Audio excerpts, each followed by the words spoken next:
7,641 islands, 82 provinces, 4,189 municipalities, and 491 cities. But aside from these numbers, did you know that Philippines has a lot to offer when it comes to beautiful tourist destinations like Boracay, Siargao, Bohol, Bicol, and a lot more. And that is the reason why I decided to do the Philippine Loop. To discover, to explore, and to share to all of you the raw beauty of our country, Philippines. Kaya tara, samahan niyo ako pumadyak at magtasin ang mahigit 5,000 kilometrahe ng bansang Pilipinas at suingin ang paiba-ibang klaseng klima ng ating bansa.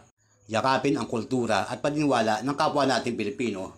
Tikman ang pagkaing ipinagmamalaki ng bawat probinsya at mahalin ang sariling atin. Kaya tara, samahan niyo ako maglakbay at mamasyal sa bini at ganda sa mga isla pantropiko ng ating bansa. Luzon, Visayas at Mindanao. Ako si Reynaldo Ingrupula, Batang Pasig, anak ng Pasig. At ito ang aking Philippine Loop Adventure. Ito ang pinakamagandang tulay sa probinsya ng Cagayan. Golden Gate ang tawag ng karamihan. Pero ang talagang tawag rito, Magapit Bridge. May habang 252 meters at taas na 837 feet. At ang mga materyales na ginamit para mabuo ang tulay na to ay mga metal plate, mga railings at mga I-beams. At mga turnbuckles. Pag nagawin ka kayo sa lugar na to, feeling nyo nasa may London kayo. Ang lakas kasi maka-London Bridge ng tulay na to. At sa ilalim ng tulay na to, nakikita nyo ang malawak na Cagayan River. Sakop ito ng bayan ng Lalu dito pa rin sa probinsya ng Cagayan. At sa tulay nga na to, nagsimula ang aking 14 na araw sa kalsada. Mula dito sa tulay ng Magapit, pumadyak ako ng 20 kilometers hanggang sa marating ko ang bayan ng Alakapan. Hanggang sa marating ko ang sentro ng kanilang bayan. At dito na rin ako tinawag ng Kalikasan. At pagkatapos kong magbawas, balik kalsada na naman.